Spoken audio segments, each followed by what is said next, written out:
Olá, professora Ana Paula, de literatura com vocês. Hoje nós vamos fazer uma questão de segunda fase da Unesp, ok? Então nós temos lá um poema de Casimiro de Abreu. Casimiro de Abreu, vocês têm que lembrar que pertence à segunda geração do romantismo brasileiro, ok? Vamos ao poema. Eu era a flor desfolhada dos vendavais ao correr. Tu foste a gota dourada e o lírio pôde viver. Poeta dormia pálido no meu sepulcro bem só. Tu disseste, ergue-te, Lázaro, e o morto surgiu do pó. Eu era sombrio e triste, contente minha alma é. Eu duvidava, sorriste, já no amor tenho fé. A fronte que ardia em brasas, a seus delírios pôs fim, sentindo o roçar das asas, o sopro de um querubim. Um anjo veio e deu vida ao peito de amores nu. Minha alma, agora remida, adora o anjo, que és tu. Então, nós temos aqui um poema tipicamente romântico. Só que a gente tem que lembrar que o Casimiro de Abreu, apesar de pertencer à geração byroniana, ele não tem os excessos de um Álvares de Azevedo. O Casimiro de Abreu é aquele poeta da infância que trata de um amor um pouco mais delicado. Mas a gente percebe nesse poema as duas características básicas do romantismo, que são o sentimentalismo, que é a apresentação dos sentimentos do eu lírico, né? A gente percebe aí um eu lírico que dizia, né? A gente tem um contraste de verbos, passado ele era triste, ele era sombrio, e agora com esse anjo, que é a mulher, que é amada, ele está feliz. Né? Então, o sentimentalismo fica aí muito visível. E a outra característica típica do romantismo, o subjetivismo. O que é o subjetivismo mesmo, pessoal? Eu, presença da primeira pessoa. Eu era a flor. Tudo bem? Vocês vão perceber que as questões da Unesp, segunda fase, incidem justamente sobre essas duas características. Então, vamos lá? Na primeira questão, a Unesp perguntou: cite duas características que permitem filiar esse poema à estética romântica. Filiar, né? Faz parte. Filiar significa, olha, eu posso dizer que faz parte. Então, quais são as duas características? As duas que eu falei para vocês. Sentimentalismo, subjetivismo. Sempre serão essas, tá? Só que agora a gente está numa questão de segunda fase. Então, não basta simplesmente citar subjetivismo subjetivismo e sentimentalismo. Se você quer tirar nota máxima na questão, é preciso elaborar isso daí, ok? Como que ficaria uma resposta adequada, né, concernente àquilo que a Unesp gosta? Então, preparei aqui uma resposta para vocês. Vamos lá? Lembrando sempre que é importante começar a resposta com aquilo que foi perguntado. Então, nós temos lá. A estética romântica está presente no poema de Casimiro de Abreu através de duas características marcantes: sentimentalismo, focado na expressão dos sentimentos pessoais do eu lírico, melancolia, saudades, amor, e idealização do amor e da mulher, tratada como um ser angelical, puro ou inalcançável, elemento típico do ultrarromantismo. Então, lembrando que o ultrarromantismo é a segunda geração, tá? Então, por enquanto, a gente falou de uma das características. Então, você pode até perguntar o seguinte, falar, Ana, mas eu precisaria falar tudo isso? Olha, algumas coisas até daria para retirar. Por exemplo, o que está entre parênteses, falando, né, dos sentimentos, melancolia, saudades, amor.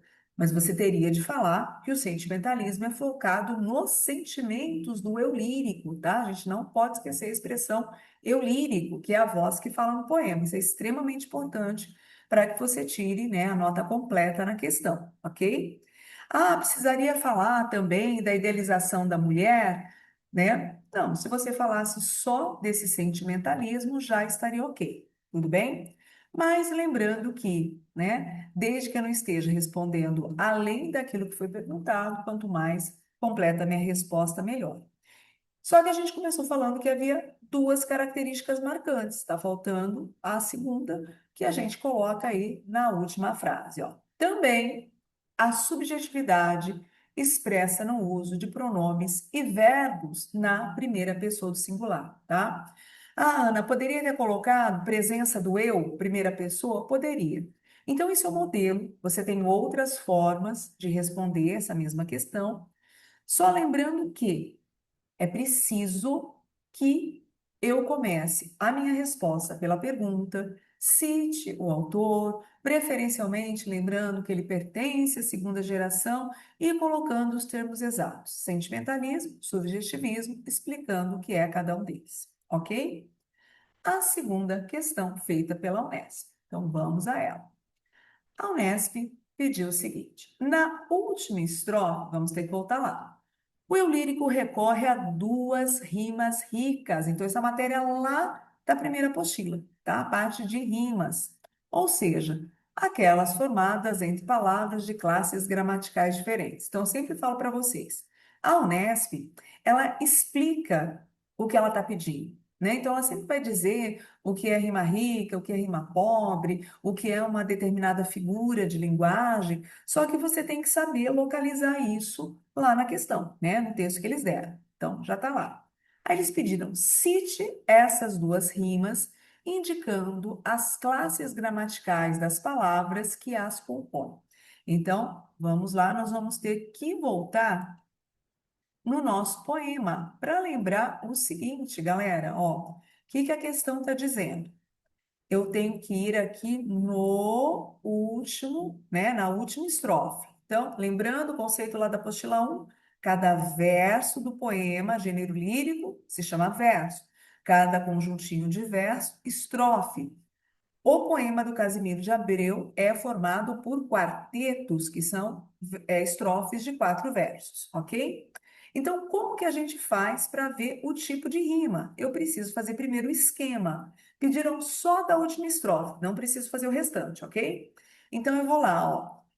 O que que rima com o quê? É sempre o finalzinho, né, da palavra, lembrando que começa pela vogal, né? A segunda vogal, porque a primeira é só vogal mesmo, não chega a ter sonoridade. Quando a gente fala de rima, necessariamente a gente está falando de sonoridade, tudo bem? Então, ó, eu tenho vida, qual que vai ser a rima? Ida, ok? Depois o, ida, o de novo. Ah, Ana, mas você falou que tinha que ser, não podia ser a última, mas eu tenho dois monossílabos, eu só tenho uma sílaba. Então, se eu tenho que começar na vogal, eu não tenho mais vogal para trás, então fica o mesmo. Tudo bem? Se eu fosse fazer o esquema, ficaria AB, AB. Lembram disso? Então, a gente tem rima alternada, ok? Então, como que eu vejo se existe, né, rima rica? Vamos lá. Vida, ok? Desculpem. Vida é substantivo, a vida. Lembra? Para ver se é substantivo, é só colocar o artigo a ou. A vida, substantivo. Vida faz rima, né? Tem a mesma sonoridade, tem a mesma terminação que remida. As duas terminam ida. E o que que é remida? Remida é um adjetivo, tá? Remida pode ser substituído por perdoada, liberta, tá? Então eu tenho um substantivo e um adjetivo. Classes gramaticais diferentes, aí eu tenho uma rima rica, ok? Vamos ver se as outras também são? Quais as outras duas palavras que rimam? Nu, amores nu. Nu é um adjetivo. E tu? Eu, tu, ele, elas é pronome. Então, tanto vida e remida quanto nu e tu são rimas ricas.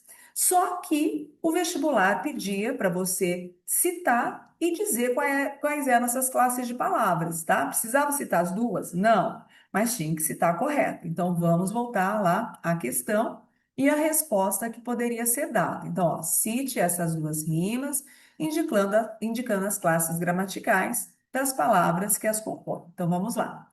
Como que poderia ser a resposta para essa questão? Lembrando que qualquer palavra que eu tirar do texto precisa vir entre aspas, ok? Em vida e remida, as rimas são classificadas como ricas, pois trata-se de palavras pertencentes a classes gramaticais diferentes, substantivo e adjetivo, respectivamente, ok?